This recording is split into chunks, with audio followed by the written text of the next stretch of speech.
بسم اللہ الرحمن الرحیم۔ السلام علیکم معزز طلبہ کرام، آپ سب کیسے ہیں؟ آج ہم نور الانوار کے سبق نمبر 334 کو پڑھیں گے۔ آج کے ہمارے سبق کا عنوان ہے سابقہ عبارت کی تکمیل۔ آج کے ہمارے سبق کی عبارت وَإِذَا لَمْ تَكُنْ عَيْنَ الْوَاوِ فَلَوْ كَلَّمَهُمَا جَمِيعًا لَمْ يَحْنَث سے شروع ہوتی ہے۔ چونکہ بات ہماری عبارت طویل تھی تو اس لیے ہم نے سبق کو مختصر کیا اور آئندہ سبق میں اس کے پورا کرنے کا عہد کیا۔ تو آئیے اب آج کے سبق کی عبارت پڑھ کے او کے جو مجازی استعمال واو کے معنی میں ہونے کے ہیں اس عبارت کی وضاحت کو مکمل کرتے ہیں۔ تو مصنف علیہ رحمہ لکھتے ہیں وَإِذَا لَمْ تَكُنْ عَيْنَ الْوَاوِ فَلَوْ كَلَّمَهُمَا جَمِيعًا لَمْ يَحْنَث إِلَّا مَرَّةً وَلَمْ يَجِبْ عَلَيْهِ إِلَّا كَفَارَةُ يَمِينٍ وَاحِدَةٍ إِذْ حَتْكُ حُرْمَةِ اسم الله تعالى لم يوجد إلا مرة واحدة ولو كانت عين الواو لصار بمنزلة اليمينين فتجب الكفارة لكل واحد منهما على حدة۔ اور کلمہ او چونکہ عین واو نہیں ہے اس لیے اگر وہ دونوں سے ایک ساتھ کلام کر لے تو صرف ایک مرتبہ حانث ہوگا اور اس پر ایک ہی قسم کا کفارہ واجب ہوگا، کیونکہ اللہ تعالیٰ کے اسم مبارک کی بےعزتی ایک ہی مرتبہ پائی گئی ہے، اور اگر او عین واو ہوتا تو دوسری دو قسم کے مرتبہ میں ہوتا اور ان دونوں میں سے ہر ایک کے لیے علیحدہ کفارہ واجب ہوتا۔ وقیل التفریع علی العکس یعنی ان قوله حتی اذا کلم احدهما يحنث تفریع علی عدم کونها عین الواو لأنها لو كانت عین الواو لم يحنث الا بتکلم المجموع من حيث المجموع فيتوقف الحنث على ان يتكلم بكليهما فلا يحنث بمجرد تکلم احدهما۔ اور کہا گیا ہے کہ یہاں پر تفریع مذکورہ تفریع کے برعکس ہے، یعنی اس کا قول حتی اذا کلم احدہما یحنث کا کلمہ او کے عین واو نہ ہونے پر تفریع ہے، اس لیے کہ کلمہ او اگر عین واو ہوتا تو وہ حانث نہ ہوتا، مگر مجموعہ من حیث المجموعہ کے ساتھ کلام کرنے سے پس حنث اس بات پر موقوف ہوگا کہ حالف دونوں سے کلام کرے، تو پس وہ صرف ان میں سے ایک کے ساتھ کلام کرنے سے محض حانث نہیں ہوگا۔ فَإِذَا لَمْ تَكُنْ عَيْنَ الْوَاوِ يَحْنَثُ بِتَكَلُّمِ أَيِّهِمَا كَانَ وَإِنَّ قَوْلَهُ وَلَوْ كَلَّمَهُمَا لَمْ يَحْنَث إِلَّا مَرَّةً وَاحِدَةً تَفْرِيعٌ عَلَى كَوْنِهَا بِمَعْنَى الْوَاوِ إِذْ لَوْ تَكَلَّمَ فِي هَذَا الْمَقَامِ بِالْوَاوِ لَمْ يَحْنَث إِلَّا مَرَّةً وَلَمْ تَجِبْ إِلَّا كَفَارَةٌ وَاحِدَةٌ وَإِنْ كَلَّمَهُمَا جَمِيعًا فَكَذَلِكَ۔ پس جب کلمہ او عین واو نہیں ہے تو ان دونوں میں سے کسی ایک کے ساتھ کلام کرنے سے وہ حانث ہو جائے گا، اور اس کا قول وَلَوْ كَلَّمَهُمَا لَمْ يَحْنَث إِلَّا مَرَّةً وَاحِدَةً کلمہ او کے واو کے معنی میں ہونے پر تفریع ہے، کیونکہ اس مقام میں متکلم اگر واو کے ساتھ کلام کرے تو صرف ایک ہی مرتبہ حانث ہوگا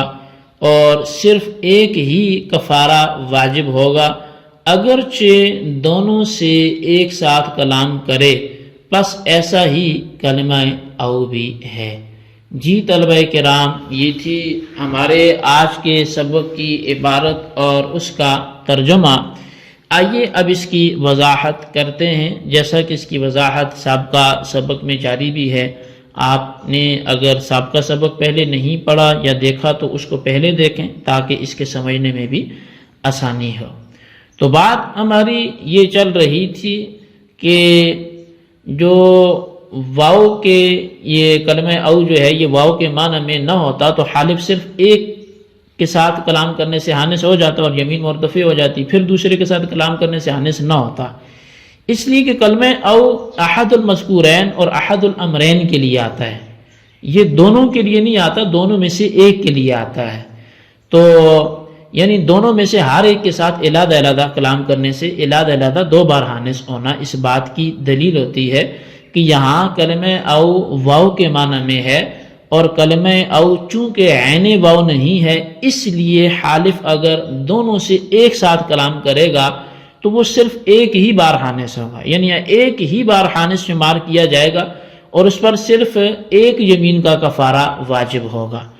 کیونکہ حانث ہونا اور کفارہ کا واجب ہونا یہ اللہ تعالیٰ کے نام کی بے حرمتی کرنے سے ہوتا ہے، اور اس صورت میں یعنی دونوں سے ایک ساتھ کلام کرنے سے اللہ تعالیٰ کے نام کی بے عزتی صرف ایک مرتبہ ہوئی ہے، لہٰذا یہ شخص ایک ہی مرتبہ حانث ہوگا اور اس پر ایک ہی کفارہ واجب ہوگا۔ اگر کلمہ او عین واو ہوتا تو اس کا یہ کلام یعنی واللہ لا اکلم فلانا او فلانا دو یمین کے مرتبہ میں ہوتا، ایک یمین ایک ساتھ عدم تکلم پر ہوتی اور دوسری یمین دوسرے کے ساتھ عدم تکلم پر ہوتی، اور دونوں سے ایک ساتھ بات کرنے کی صورت میں دو کفارے واجب ہوتے، یعنی ہر ایک کے لیے علیحدہ علیحدہ کفارہ واجب ہوتا، جیسا کہ واللہ لا اکلم فلانا و فلانا کی صورت میں دو یمین ہے اور دونوں سے بات کرنے کی صورت میں دو کفارے واجب ہوتے، پس دونوں سے ایک ساتھ بات کرنے کی صورت میں ایک بار حانث یہ ہونا یہ شمار ہونا اور ایک یمین کے کفارہ کا واجب ہونے اس بات کی دلیل ہے کہ کلمہ او وہ عین واو نہیں ہے۔ جی اب یہاں قیلہ سے بلکہ بعض حضرات کا خیال کو بیان کیا گیا کہ یہاں پر تفریح متن میں ذکر کردہ تفریح کے برعکس ہے، یعنی مصنف کا قول حتی اذا کلم احدہما یحنس کلمہ او کے عین واو نہ ہونے پر تفریح ہے، حالانکہ متن میں اس عبارت کو واو کے معنی میں ہونے پر تفریح کہا گیا ہے۔ تو بہرحال ان حضرات کے نزدیک یہ عبارت عین واو نہ ہونے پر اس لیے تفریح ہے کہ اگر کلمہ او عین واو ہوتا تو حالف صرف مجموعہ من حیث المجموعہ کے ساتھ کلام کرنے سے حانث ہوتا، یعنی حانث ہونا اس بات پر موقوف ہوتا کہ حالف دونوں سے کلام کرے، صرف ایک کے ساتھ کلام کرنے سے حانث نہ ہوتا، جیسا کہ واللہ لا اکلم فلانا و فلانا کی صورت میں دونوں سے ایک ساتھ بات کرنے سے حانث ہوتا ہے، اور صرف ایک کے ساتھ بات کرنے سے حانث نہیں ہوتا۔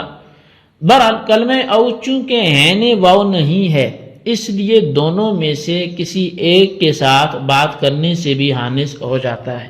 اور دونوں سے بات کرنے پر حانث ہونا یہ موقوف نہیں رہے گا۔ اور مصنف کا قول ولو کلمہما لم یحنث الا مرۃ واحدۃ، یہ کلمہ او کے واو کے معنی میں ہونے پر تفریح ہے، حالانکہ متن میں اس عبارت کو عین واو نہ ہونے پر تفریح کہا گیا ہے، تو ہے یہ کس پر؟ کلمہ او کے واو کے معنی میں ہونے پر تفریح ہے۔ تو بہرحال ان حضرات کے نزدیک یہ عبارت کلمہ او کے واو کے معنی میں ہونے پر اس لیے تفریح ہے کہ اگر حالف اس مقام میں او کی بجائے واو کا تکلم کر لیتا ہے تو دونوں سے بات کرنے کی باوجود حالف ایک بار حانث ہوتا اور اس پر ایک کفارہ واجب ہوتا۔ اسی طرح کلمہ او کے ساتھ تکلم کرنے میں حالف اگر دونوں سے ایک ساتھ بات کرے تو وہ ایک بار حانث ہوتا ہے اور اس پر کفارہ ایک واجب ہوتا ہے۔ تو بہرحال اس سے یہ بات معلوم ہو گئی کہ کلمہ او واو کے معنی میں ہے، یہ بات ذہن نشین رہے کہ کلمہ او واو کے معنی میں ہے، کہ ان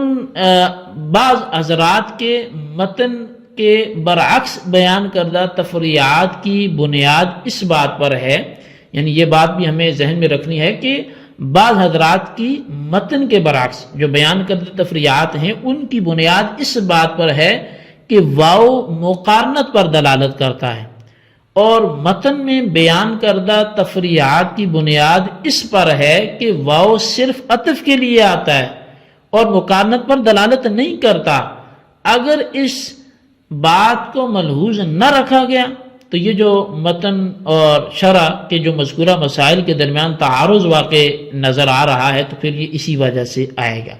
تو لہٰذا اس کا تعلق ذہن میں رکھنا ہے اور مسئلہ کا سمجھنا، پھر ورنہ اگر یہ تعلق نہ رہا تو دشوار ہو جائے گا. تو لہٰذا یہ بات ذہن میں رکھنی ہے کہ جن حضرات نے متن کی برعکس تفریعات کو بیان کیا ہے تو وہ اس بنیاد پر کیا ہے کہ واو مقارنت پر دلالت کرتا ہے،